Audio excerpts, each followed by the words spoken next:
I don't know about you guys, but my For You page lately has been filled with high contrast makeup looks, and I am so obsessed with seeing everyone's different variations of this look. As a professional makeup artist of almost 7 years, I wanted to show you guys my take on this trend. I started off with making sure that Nadia's skin was prepped very well. She has more dry skin, so I went in with a serum and then a very thick moisturizer.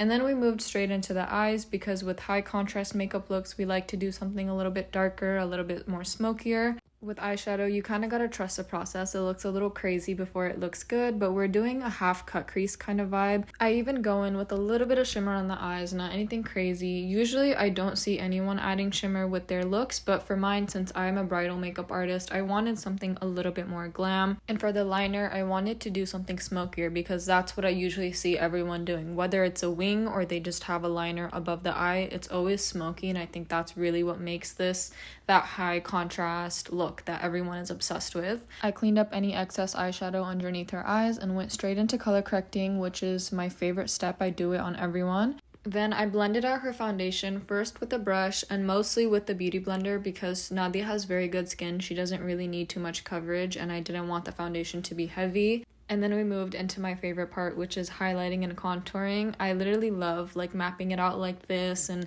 going the extra mile, even though I don't think it's fully necessary. I think it's just so fun for me to watch the process of this all come together.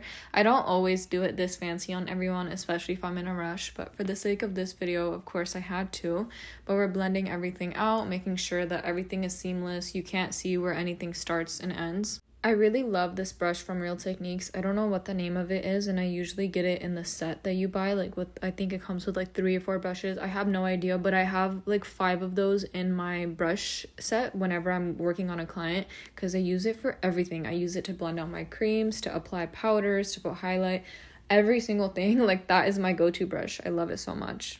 And here you can see I'm using a powder puff to set everything. It makes everything look so flawless, and then we're adding some glow back into her face. We're going back to the eyes and smoking out the lower lash line as always. I feel like that part is so necessary. Adding some highlight in the inner corners and then adding mascara. I guess this day I was feeling a little different and I did the mascara before doing the brows, which normally I do it right before applying the lashes, but anyways, it happens. But for brows, I use the ABH brow powder and then the Benefit brow gel, which is my favorite combo. And then here we are applying the lashes finally, and I left in the clip of me pressing them so you guys can see how I do it on my clients. It makes the biggest difference ever. For lips, I went with the MAC Cork lip liner. I wanted something a little bit darker, and then we added a nude lipstick in the center. To be honest, I don't remember what color that is. I also went back to the eyes one last time to add a black liner in the waterline just to fully make it that high contrast look that you see all over the internet, and then we set it with spray. And this was Nadia's final look. She pulled it off so well. It's definitely not your clean girl type of makeup look, but I think it's so fun to at least try and see what you would look like.